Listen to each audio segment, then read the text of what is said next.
Great call you made to join us in the trenches with Dave Lapham, brought to you by First Star Logistics, coming to you from our outstanding studios as we always do, because our special guest is very, very special to you and me. Dan Hoard, communicator extraordinaire. I mean, this guy is as good as it gets. Most recently, his latest achievement is winning the Marty Glickman Award, and that's presented by the Newhouse School of Communications. Marty Glickman, a Syracuse grad. Other Syracuse distinguished alums that have gotten it: Bob Costas, Mike Tirico. I mean, the list is exceptionally extraordinary. Dan Hoard gets it to go with his multiple Hall of Fames, his multiple Ohio Broadcaster of the Year.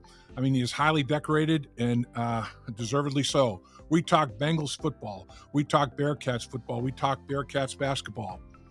And Dan Hoard obviously does all of it. I don't know how he does it. I don't know how he can survive with the travel schedule and the workload there, but load management, I guess that's his middle name. Dan Hoard, great broadcaster, great husband, great dad, and great friend. You're going to like Dan Hoard. Everybody does.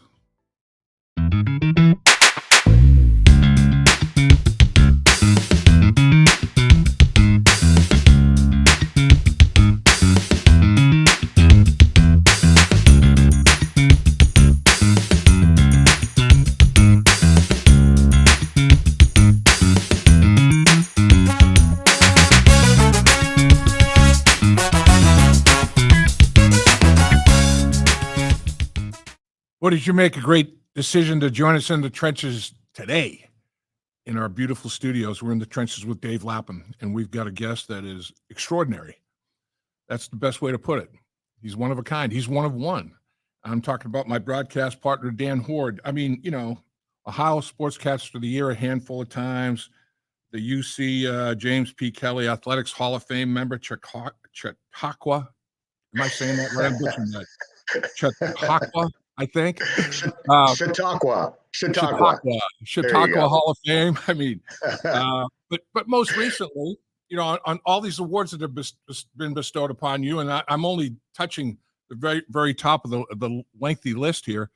The Marty Glickman Award is the most recent well-deserved honor that Dan Hoard has earned. And what did you think about that? I guess take us through that. It happened when you were visiting your son, Sam, out at Colorado. You and your wife Peg, you're out there, you're having a long weekend, and you get that call. Tell me what that weekend was like for you, man. Well, it actually happened at two different times, Lap. So the news came out when I was visiting Sam with Peg, which was last weekend when the Bearcats played at Colorado. My son Sam is a freshman there, so that was tremendous. Right. The awarding or the announcement that I would be receiving the Marty Glickman Award actually happened a couple of weeks ago and didn't become public until a couple of days ago. Okay. But here's how it came down. I was speaking to a class at the Newhouse School, that's the communications school at Syracuse University, via Zoom, which I have done fairly regularly over the years, just sharing some advice about how I got into the business, play-by-play announcing, whatever questions the students might have. So I was doing that via Zoom, and about 1 hour into this Zoom with current students, all of a sudden on the top of the Zoom screen, Mike Tirico pops up. Then Sean McDonough pops up. Wow. Then Beth Mullins pops up. Then legendary sports agent Sandy Montag pops up, who also went to Syracuse. And they interrupted to make the announcement that I would be joining a very select list of people who have received this Marty Glickman Award. It's the highest award that the Newhouse School gives out in terms of sports broadcasting. I'm still floored that they chose me. But the Marty Glickman Award exists for personal achievement, which is very flattering, but also for mentoring. And I've tried to give back as much as possible. A lot of older announcers helped me when I was young and learning the business, including Bob Costas and others. So I've always tried to remember that and tried to be as generous with my time as I can be for announcers that want to get into this business. So it's a recognition of those two things, and I'm unbelievably grateful to be chosen. Well, you're very humble because, man, you're a candidate that could have been chosen any year. I'm telling you, it's an honor to be working with you. There's no doubt about that. So who of the people like the older sportscasters that you described that kind of reached out to you and mentored you, who were a couple of them that maybe had the biggest impact? Sean McDonough overwhelmingly has been my biggest professional mentor, Lap, and we say older announcers, but in his case, he was 1 year ahead of me at Syracuse. Right. So he is only slightly older. But when I was a freshman at Syracuse, one of the first things you do if you're interested in getting into broadcasting there is to report for duty at one of the 2 student radio stations.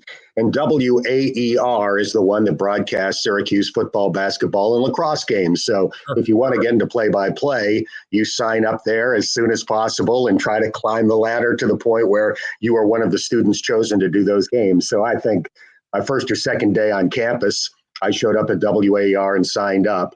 And one of the first things that they assign you to do, and it's still the case now, so this has been a long time since I was a student there, but you are assigned to be a writer for an older sportscaster just in doing the sportscasts on the news. So if it's afternoon drive between 4 and 6, there might be 6 sportscasts during that time period. And you write for an upperclassman who's going to do those sportscasts. So I randomly got assigned to Sean McDonough, and that began our friendship. And it's amazing to me because over the years, there have been a handful of students at Syracuse University that were as good then as they are now. Right. And Sean was one of those students as a sophomore. So I met him when he was a sophomore. He could have called the biggest sporting events in the world and sounded like he sounds now, which is, in my opinion, one of the best play-by-play announcers to ever do it. So for me, as a freshman coming out of a small rural town in upstate New York, it was incredibly intimidating. I thought to myself, how the hell am I going to succeed in this business if these other students already sound this good? Yeah. And then I quickly recognized that he was an outlier, and most of the other students were like me. They had a passion for it. They really wanted to eventually work in the business in some way, shape, or form. So I learned so much from Sean. I continue to learn a lot from Sean.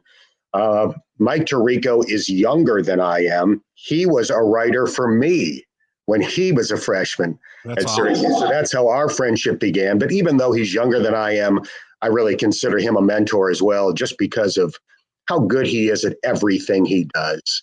You know, I would encourage any young broadcaster to look at Sean and Mike and just pay attention to how they do what they do, because on anything that they are assigned to, they do fantastic work and they do everything.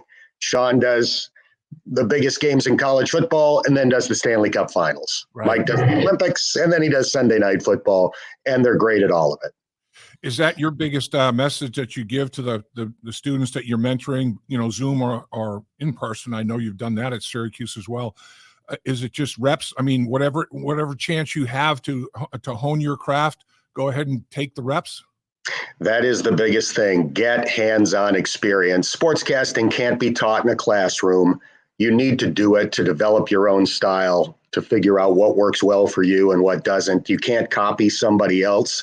You have to be your authentic self. Now, some of the phrases and the way that you call games will be the result of who you listened to when you were growing up, because that's just how it sounds in your head. And I'm sure if you pop on my call of a Bengals or Bearcats football game, if you grew up near Buffalo, you would hear a lot of Van Miller, a longtime voice of the Buffalo Bills, because that's who I listened to as a kid. But yes, getting back to your question, get as much hands-on experience as you possibly can, rep after rep, just like an, and that's what's required to eventually have any success in this business. So let's talk about whether you're doing a Bearcats game or a Bengals game. Your preparation for the game, your protocol for that football game, the procedures that you go through in preparation for the football game, the basketball game, whatever it might be. Is it pretty much the same? Do you tweak it at all? Or how do you handle that, Dan?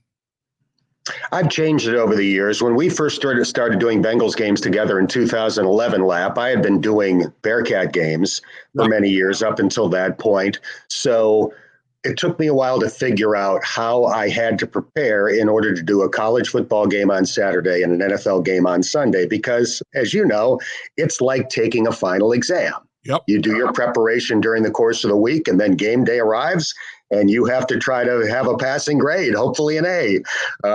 So after doing it that first year, and I was kind of scattershot for when I would do my preparation for each, I realized, all right, this isn't working for me the way I need it to. I need to have a very structured plan for what I need to do to be properly prepared. So my plan now is as follows. On Monday, I will do the bulk of my Bengals opponent homework. So that entails reading the various press materials, reading as many out-of-town newspaper stories and things like that as I can find. I watch the condensed version of the other team's previous game. You can do that on NFL.com, and that's good. It only takes about an hour to an hour and 15 minutes to watch the condensed version of a game where they take out all of the fluff and commercials and everything. Right. And then I will work on my quote-unquote spotting board for the Bengals opponent into the wee hours of the night, typically on Monday. All right. So now I've got my Bengals opponent largely locked in by late Monday night, and I can continue to add things during the course of the week. Sure. But if I had to do the Bengals game on Tuesday, I could probably do it. Wow. Then on Tuesday, it's the same process for the University of Cincinnati opponent. So we are doing this on a Tuesday, later tonight, late into the night. I'll make sure that I'm locked in. Well, actually, I take that back because the Bearcats have a bye this week. But on a normal Tuesday, late into the night on Tuesday night, I will work on that Bearcat opponent, and I will have that largely locked in by the end of the day Tuesday. So now I'm really prepared after Tuesday for the two games. Now I still have Wednesday, Thursday, and Friday to add material. And we have a 2-hour show that we do together on Wednesday. So I'm going to have to do preparation for that show. We do a 3-hour show together on Friday. There'll be preparation for that show. But at least I have learned if I do the bulk of that homework by the end of Tuesday night, I'm in good shape for the rest of the week.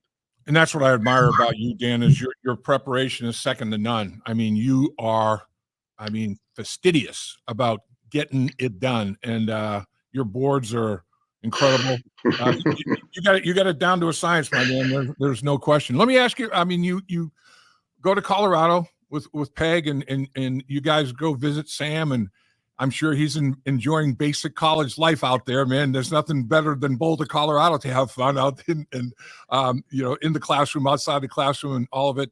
So, what was that long weekend like?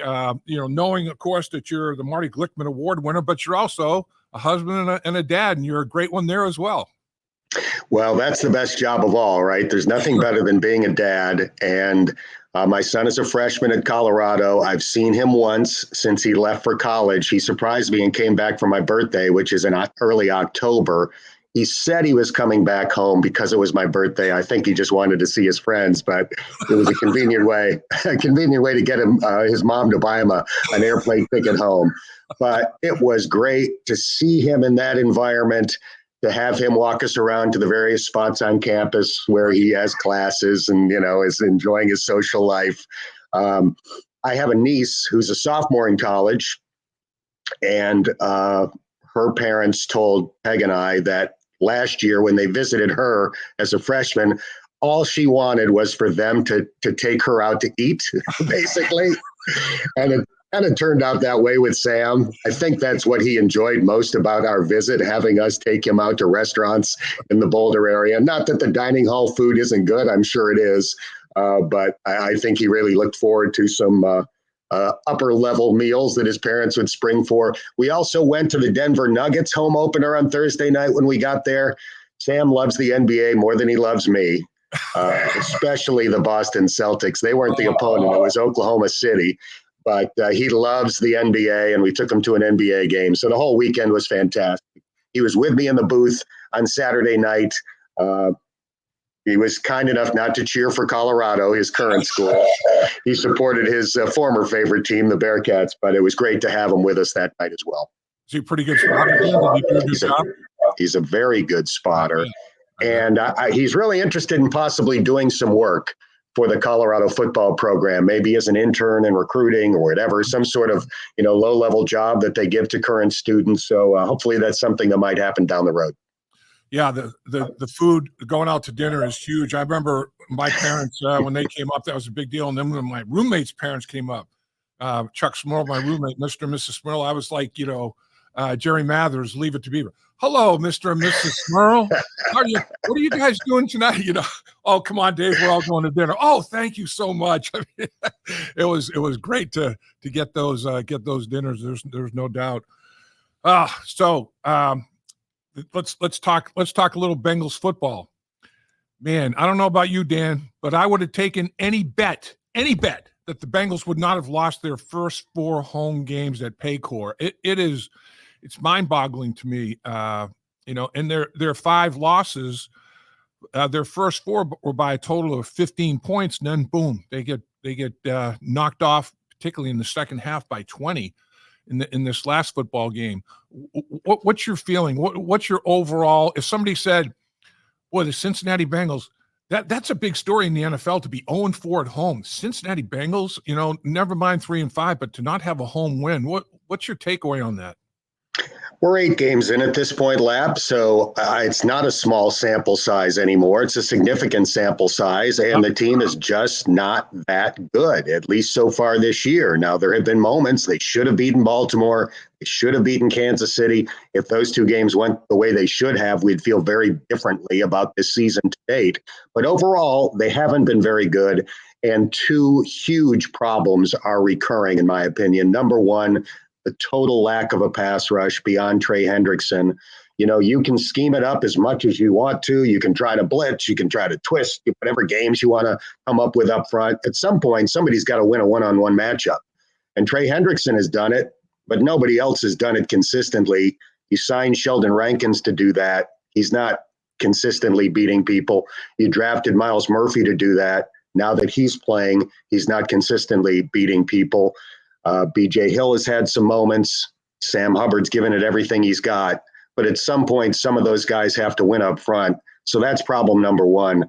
Problem number 2, I see a O-line, and you're a better expert on this than I am, that's doing a good job in pass protection, but I don't think they're moving people in the running game. And when you feel confident that you can run the ball for a yard on 3rd and 1, that's a problem, and it's something that has to be fixed in the final 9 games. It's got to be fixed in the next game. It can't gradually get better over the final 9. It's got to flip fast for this team to go on the 7-2 run that they probably need to go on to make the playoffs. I agree with you. I mean, we call this podcast In the Trenches, and I think the trenches are exactly as you describe it, Dan. I agree 100,000%. And just looking at the last game, Philadelphia, when they're 3rd and 8, it's like, let's just get it to 4th and 2 or less, and then we know what we're going to do, so now it's you're not only playing 3rd down, you're playing 4th down. You got to have calls for that too. You have to be ready for that. It puts a lot of additional strain and stress on coaches and players to make calls and execute those calls. And then when the Bengals were 3rd and 1, it was like, oh, what are we going to do? What formation? And they're calling timeouts to try to figure out, what to do on a 3rd and 1, 4th and 1. One team knows exactly who they are and what they do there. The other team is struggling to try to figure it out. I thought that showed itself big time in that football game. And when we talked about it during the course of the game and after the game, you go 10 for 13. You don't punt the foot on 3rd down. You don't punt the football, and you lose the game by 20? Are you kidding? 2 games in about a month. Washington didn't punt the football. Philadelphia didn't punt the football. 0-2. At home. Oh, man. I mean, just when you think you understand football a little bit, man, you don't understand football, man. Yeah, and then the common denominator between those 2 losses where they didn't punt was that they gave up more than 30 points. In the first one, they didn't punt and they didn't turn it over. In this one, they didn't punt, but they did turn it over. And they also got stopped on 4th down, so that was like a turnover. And they also missed a field goal near the 50-yard line, which is really almost like another turnover. Yeah. So that helped explain why the game got out of hand. But I'm concerned that they've played 5 what I would consider to be really good offensive teams, and they've really only stopped one, and that was Kansas City. They held Kansas City under 20 offensive points. That was a really good defensive performance. Yep. But when they face these other good offensive teams, they have really had a hard time getting off the field. Yeah, I agree. It's been in the turnover scenario. I mean, you look at Philadelphia. They haven't scored a point in the first quarter now, including the Bengals game. They're been outscored 30-0. They're -4. They went +2 in that football game, and I agree with you, the fourth down. And they were consecutive drives. Fourth down stop, interception, fumble, boom, boom, boom. 3 straight drives. I mean, in the NFL, you can't stay within 20 points of a football team when you do that on 3 straight possessions. Here you go, here you go, here you go. But, man, it's some teams get it figured out. But what Philadelphia has done, they had their problems in like you said, a smaller sample size, but they figured it out. And now, I mean, they're not turning it over. They're playing really, really sound football. But I continue to have hope, I guess, because Joe Burrow's at quarterback, and they're 20-8. From November, which is rapidly approaching here, through January. Now 6-2 in the playoffs, or I should say in December. But that 20-8 mark is including the playoffs. So, I mean, they've done it before, and I guess I go all the way back to when the Bengals were in their infancy. They start out 1-6 one year, and they win 7 games in a row, and they go 8-6, and they win a very suspect division. But things like that have happened. But to me, Dan, it's like when I watch, it's not just one guy, 11 guys working against 11. You have a breakdown. Sometimes you can live through that or with that. But, man, you have 2 or 3 guys breaking down on the same play. You got no shot. So they have to, as a group, play more cohesively with more continuity and consistency. And like we said before, I mean, when they play a complete football game, offense, defense, special teams, they're a snootful. Hadn't happened yet. No, it hasn't. And I'm reminded of Rick Pitino's famous line when he was coaching the Celtics. Larry Bird and Kevin McHale and Robert Parrish aren't walking through that door. So this is the team that they have for this year. Yeah, it's possible they could pick somebody up before the trade deadline. That's probably not going to happen. But even if it does, it's not like 4 guys are coming through the door. There aren't injured players that are about to return. So this is the group that they have. I think they have a lot of good players. I wonder if they have enough impact players, game-changing players on defense. I think there are guys that we think could be and have to become that for this team to achieve what we hope it can achieve. But this is the team that you have. Your head coach took you to the Super Bowl and to the AFC Championship game in back-to-back years. I know this is fire the coach season. That's the case anytime you lose a disappointing game, much less a few. But Zach Taylor proved in relatively recent history that he's capable of taking this team all the way. Lou Anarumo is a great defensive coordinator. Anytime a team struggles, now suddenly the guy stinks. Well, at the beginning of the year, everybody was grateful that he didn't take a head coaching job. So I think this team has good coaches. They need the guys that you are hoping to be impact players to start making a bigger impact, because that's been pretty glaring through the first 8 games of the season. Yeah, I mean, my hope was, you talked about the injured players are starting to get all hands on deck. Guys are coming back and now starting to get reps back under them. And so you win 2 in a row. And I'm thinking, man, and some of these guys now, they got some football back under their belt, and they understand the rhythm and timing and starting to get into that. So this is it, man. 3-4. Now, Philadelphia, get this victory, home win. Don't have a win at home yet. The crowd's going crazy. It's a whiteout. Everything's lined up. Take advantage of that opportunity. You're 10-10 at halftime. It's a dogfight. Okay, yeah, let it be a dogfight down the stretch. Certainly didn't expect it to fall apart like it did. And that's I guess the concerning thing to me is now, 4-4 you're not. 3-5 you got to dig out of a hole again. Now you got to win a couple before you get back to 500. I mean, the bye's coming up in 3 weeks. You got to be over 500 at that bye week. You just have to be. If you're not, I mean, you're whistling in the dark, man. It's at that point you're going to have to play spoiler role down the stretch in reality. Yeah, and I think last week's game felt to many of us like, all right, this is a really good litmus test. Not only do they have the chance to get to 500 and suddenly you feel like you've dug out of the hole, 0-3 is a distant memory. Now you're ready to take off and make a playoff run. And also you're trying to beat a good team. Yeah, it's one thing to beat the Giants and the Browns and the Panthers, but can you beat a good team on your home field with the stadium rocking? And they weren't able to get it done. the final score wasn't indicative of the game. As you mentioned, tied at halftime, tied again in the third quarter. Right. The Eagles had the long touchdown pass, and then that's when the Bengals failed to convert when it was 3rd and half a yard, and they lost a half to make it 4th and 1. And then Zach, by his own admission, made a bad play call, and they lost 2 more on the swing pass to Jamar Chase. To the defense's credit, they held Philly at that point, kept them to a field goal, but then you had the back-to-back turnovers. And not only did they turn it over, but they turned it over early in those drives. It was about the 3rd play, I think, on the interception, and then it was the first play of the next drive on the fumble by Gesicki. So that's how it became a 20-point game. The Eagles aren't 20 points better than the Bengals, but you had to play a good game to beat a Philly team that's clicking right now, and they weren't able to do it for 4 quarters. I agree with you, Dan. That 3-series sequence we're talking about, stop on downs, interception, fumble, 8 snaps, 26 yards, 3 disasters. I mean, and it took no time off the clock basically either. I mean, in the 4th quarter, Philadelphia had it for over 11 minutes. And the Bengals had it for just a little over 3 minutes. I mean, they just kept giving the ball back. It's like couldn't get out of their own way. I agree with Zach's assessment, but honestly, when he probably made the call thinking, all right, well, hammered the ball up inside there, offensive line couldn't get it done. Who's one of my toughest guys to tackle in space one-on-one? Jamar Chase. Let me get the ball out to him in space and see if he can make somebody miss, and not rely on as much execution up front necessarily.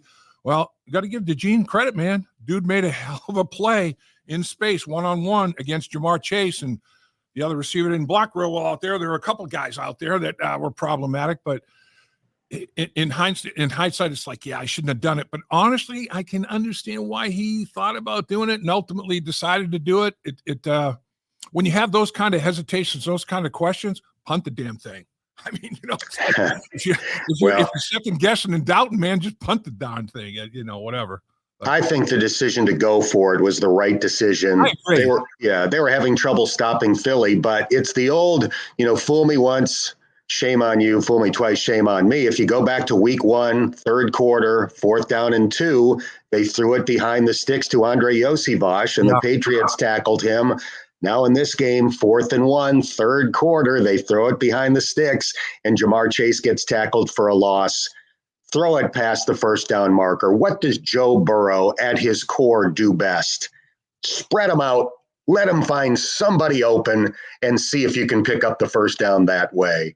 Yeah. And going back to 3rd and half a yard, what happened to the quarterback sneak? It doesn't have to be the tush push or the brotherly shove, but Joe Burrow throughout his career has been pretty successful at finding a gap on either side of the center and leaning forward far enough to get half a yard. I would like to see them bring that back. I know there's a concern about Joe and his injury history, and you don't want him to get banged up, but hey, this season is teetering, and you need to convert that first down.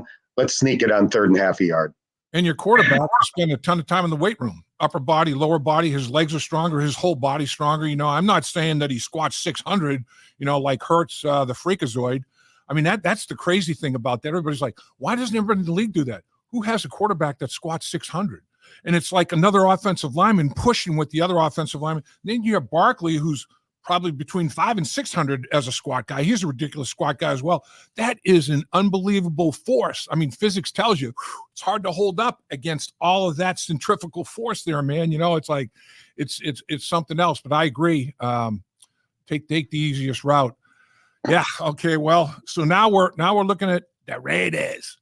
The Raiders come to town. It's got to be a get right game, right, Dan? It just has to be. 100%. It's got to. They've won 2 games.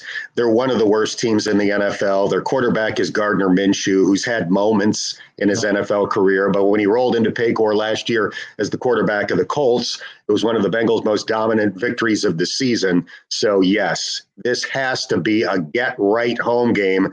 Get that home losing streak monkey off their back and try to move on from there.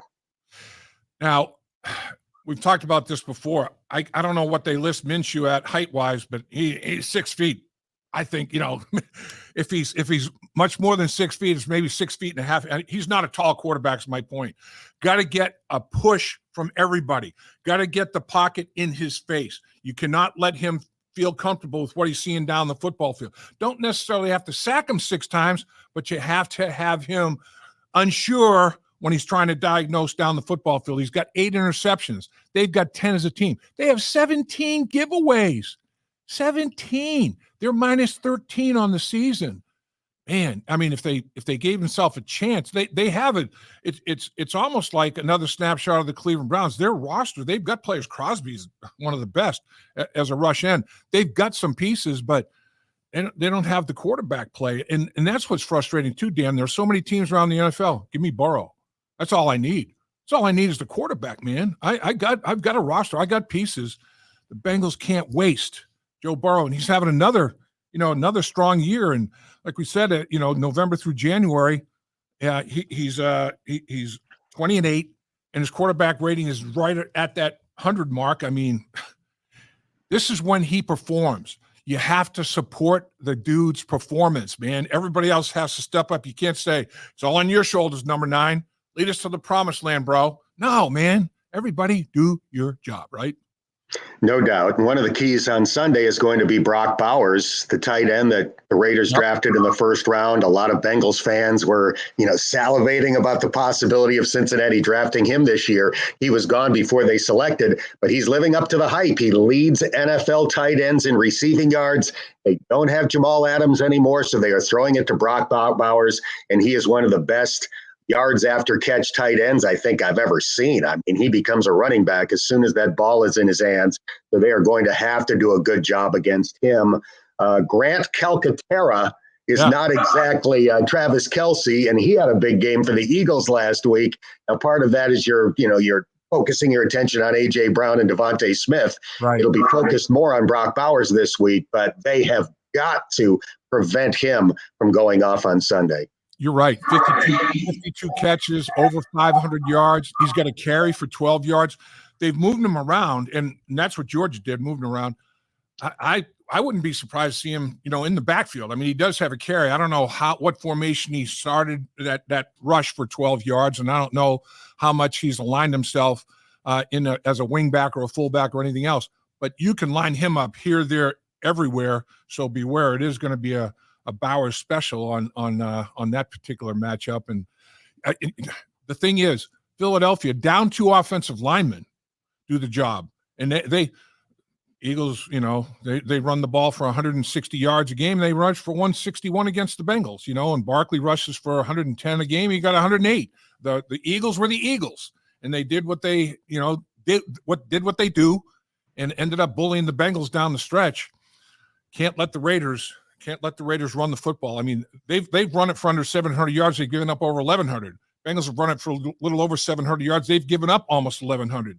So who's going to run it? Who's going to stop the run? Going to be an interesting matchup.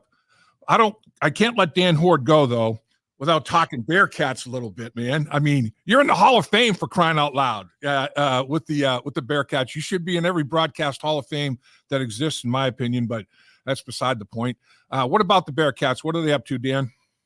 It's been a good season to date. Despite the loss to Colorado on Saturday night, I was really impressed by Colorado in that game. Their wide receivers are better than I thought. I knew that Travis Hunter was good. They've got 4 really fast, hard-to-tackle wide receivers, and to me, that was the difference in the game. Cincinnati just didn't have the athletic ability man-to-man against those wide receivers, and really on the flip side as well, Colorado's defensive backs to be able to win a lot of those one-on-one matchups. But still, at 5-3 with 4 games to go, this team only needs to win at least one more to go to a bowl game, which I thought going into the season was the appropriate goal. Finish with a winning record, get to a bowl game, show that upward momentum. They're certainly on a pace to do that. Hopefully they're on a pace to do much better than that. Let's go win 3 of the Final 4, at least 2 of the Final 4, and really have a good season. So it's been a fun team to watch. I'm really excited about their quarterback, Brendan Sorsby, who's only a sophomore. He's got 2 years of eligibility left. They've got some really good young defensive players that have multiple years of eligibility to go. So they got a bye this week. a home game against West Virginia a week from Saturday. The Mountaineers have had a bit of a disappointing season. They're 4-4 overall, 2-2 in the league. Their quarterback didn't play last week due to injury. I don't know if he'll be back a week from Saturday, but it would be huge for Cincinnati to come away with a home win a week from Saturday, clinch bowl eligibility, and try to go on from there. At least you don't have to play it at West Virginia. Rocky Road. Oh, my God. West Virginia, Mountain Mama. Nah, keep me away from Mountain Mama. I'm telling you, man, that place, I hated to play there when I was at Syracuse. Hated it, man. Those fans, they're right on top of you. They're throwing everything. I don't know what fluids it was, but they were coming from everywhere, and I don't know what kind they were. And you're talking fruits, vegetables. I was wondering, when are they going to start throwing furniture, man? This is crazy. It was unbelievable. You make an interesting point, though. Travis Henry, the type of receiver and defensive back and athlete that kid is. I remember our coaches would be to the other receivers, watch Isaac Curtis. I know you can't run as fast as he is, but watch how he runs his routes. Chris Collinsworth. Collinsworth's not just a speed guy. Watch how he runs his routes. Watch how he gets separation. So other players, kind of up the ante a little bit because they've got a great player every day at practice that they're watching and trying to emulate. And it was the same way for offensive linemen. Man, that dude, look at this dude pass protect. What's the secret sauce, man? What's he doing? Those kind of things, you recruit really good players. There's ripple effect there, isn't there? Even with the roster that currently exists. The amazing thing about Travis Henry, to me, Lap, is that I looked at a lot of mock drafts and read a lot about him prior to the Cincinnati-Colorado game. It seems to be a 50-50 split as to whether he's going to be a wide receiver or a quarterback in the NFL. That is amazing that he is so good at both that the smartest people in the football world still aren't sure whether he should be a wide receiver or a cornerback. It'll probably depend on whatever team picks him, where they think he can impact the team the most. Going to be in the top 5 for sure. He'll be one of the top picks in next year's draft.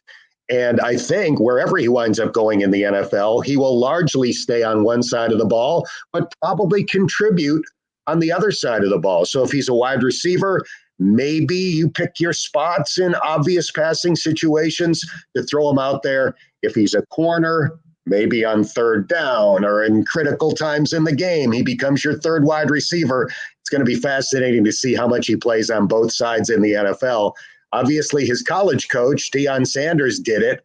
I think a lot of people forget how often he played wide receiver. He had almost 15 touchdown catches, something like that in his NFL career. So, he went to the Hall of Fame as a corner, but he did play some wide receiver. And I do think that Travis Hunter will at least dabble on the other side of the ball, depending on whether his primary position is offense or defense. And you mentioned Deion. I remember vividly the coaches saying, hey, just his speed alone. I mean, when he takes off and runs a go route, man, you gotta at least get one back there, maybe a couple. He can run by people now, so he clears out areas of the football field, intermediate and shorter zones for other players. Henry can do that, if nothing else, with the speed that the guy has. But he's an accomplished guy. He does run good routes. The other thing I've heard about him is he a 4.0 student. I heard he's really smart, and I heard he's an unbelievable kid. So I mean, any organization is going to be, this guy is a jewel. I mean, he is the biggest diamond you can find, man. Unbelievable. If he's not a 4.0 student, he was academic All-American, so he's definitely an excellent student. I think he could be the first pick in the draft because there's no obvious quarterback number one. There's no Caleb Williams, Joe Burrow in this year's draft. Shedeur Sanders might have a chance of being the first overall pick, but I think because of the lack of a definite, no doubt about it, quarterback in this year's draft, there's a realistic chance it could be Travis Hunter.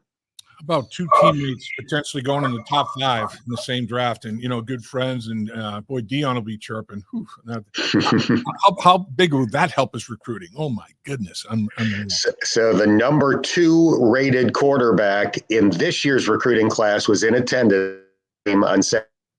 It was his 4th visit to the University of Colorado. I believe his name is Juju Smith. He goes by Juju Lewis, I think, is it. Juju Lewis sounds right to me. In any case, the fact that he's visited 4 times leads many to believe that he's probably going to choose Colorado as long as Deion Sanders is still the head coach. And the fact that he's visited 4 times indicates that he believes that Deion is probably going to stay after his sons are gone. Deion has, said repeatedly that he intends to be there beyond this year. So ultimately, we'll see. But I think if Deion is still the head coach next year, then this quarterback prospect is going to be on the roster. Unbelievable. Well, Dan, I'll tell you what, you're an icon, man. You're a living icon, in my opinion. Cincinnati's so blessed to have you doing college football and college basketball with the Bearcats and football with the Cincinnati Bengals. I guess I got to ask you, basketball's already started. Give us a quick scouting report. Dan Hoard's special Eagle Eye scouting report on the Bearcats basketball. Cincinnati will return to the NCAA tournament this year. You can mark it down. Wes Miller's done a phenomenal job. They're currently number 20 in the preseason AP poll. Yep. Picked to finish 6th in the Big 12, which tells you how hard the Big 12 is, because right now the Big 12 has 5 teams in the top 10, not in the top 25, 5 teams in the top 10. And then Cincinnati is the 6th team, ranked 20th in the country. But I think it's going to be a great year. It's so hard in this day and age to hold on to good players. And I thought at the end of last season that there were 5 players that Cincinnati would want to try to retain, and that it would be considered a win in my book if they were able to keep 4 out of the 5. They kept all 5. Wow. So you begin with a core of guys that know the system, have proven that they're really good college players, and then you add a good class between transfers and high school players. Dylan Mitchell, who they've added from the University of Texas, was McDonald's All-American, almost averaged a double-double in the Big 12 last year, so he's proven it in this league and at this level. I think it's going to be a tremendous season, not just to make the NCAA tournament, but hopefully to go on a run in March. Make some noise in March. That'd be sweet. And then you add in a head coach who is an unbelievable recruiter. And in this day and age, like you said, you have to recruit them multiple times. You have to keep them. You have to recruit them again and again and again to keep them there. And, man, he does as good a job as anybody in the country in that regard, isn't he? I mean, that dude, he's not only a great coach, he's an unbelievable person, isn't he? Wes is special, tremendous hire by John Cunningham. Yeah. Not only do you have to recruit them to stay, but you've got to pay them. It's the NIL era. Yeah. And Cincinnati can't afford to pay as much as some of the other schools in the country. That's no secret. And guys like Dan Skillings and Jizzle James in particular left a lot of money on the table to stay at UC. I'm sure UC is taking care of them very well, right, but not taking care of them as well as some other schools tried to and offered. And it says a lot about how much they like Wes, how much they trust his ability to help them become as good as they can possibly be, and how much they want to help Cincinnati get back to the NCAA tournament. So it wasn't easy to do. They managed to pull it off, and I can't wait to get rolling. And when you have a roster like that, I mean, one of the toughest things is divvying up minutes. You got to make sure that everybody's happy with, and he seems to have done a masterful job of that, because everybody wants to. Everybody's like, hey, he takes care of me, man. He's giving me my minutes. I love the system. I love him as a coach. I love my teammates. I love Cincinnati. Got some good stuff going on with Bearcat basketball. No doubt. That's going to be a challenge this year. They've got about 11 players that really deserve to see playing time, and it's impossible to give 11 the kind of minutes that they would like to get. But, Wes is going to try to juggle it as well as he possibly can. And like you said, those guys toward the end of the bench, they understand that it's hard to, keep everybody happy, but Wes has done it about as well as you possibly can. Well, Dan, can't thank you enough for carving time. I'm glad it's your bye week. You have a little bit of recovery time. You and Peg enjoy every single minute of that extra minute that you've got with this being a bye week, because, man, I know what it's like with that travel schedule. It's crazy. Games, travel schedule, prep. There just aren't enough hours in the day, my man. But you talk about juggling act with Wes. Dan Hoard is the master juggler every single week with what you do and how you do it, my man. You are, no question in my mind, the best. Lap, thank you very much. As I've said publicly many times, people would pay for what I get paid for, and that is to sit in the booth with you on Sunday for 3 hours, listening to you analyze a game and share your passion for the Bengals and for the NFL. It has been the joy of my professional life, and I hope we are doing it for many, many years to come. We are so fortunate, my friend, in that our vocation and our avocation are identical. Gotta love that. Life's good when that's the case, right? No doubt about it. We got to sit in the booth at SoFi Stadium and call a Super Bowl together. Unfortunately, you got away from the Bengals in the final 2 minutes, but we're going to get to do it again at some point, and hopefully the next time is the one where we are screaming the Bengals are Super Bowl champions at the end of the game. Mark that down. Print it. Let's circle the date. Here we go. Dan Hoard, love you, my man. Have the best day you've ever had, and I'll see you tomorrow, I guess, down at PayPal. Right back at you, friend. Thanks for having me on. All right, take care. Dave Lapham here, and every day I am grateful for my experience to have played professional football. As a player, I realized self-motivation, leadership, and appreciating your teammates are key. At First Star Logistics, you can use those same attributes to create the life you want for you and your family. Build your future by working hard like I did. You'll see results both on and off the field. Call First Star Logistics today and be part of our winning team. Opportunity knocking.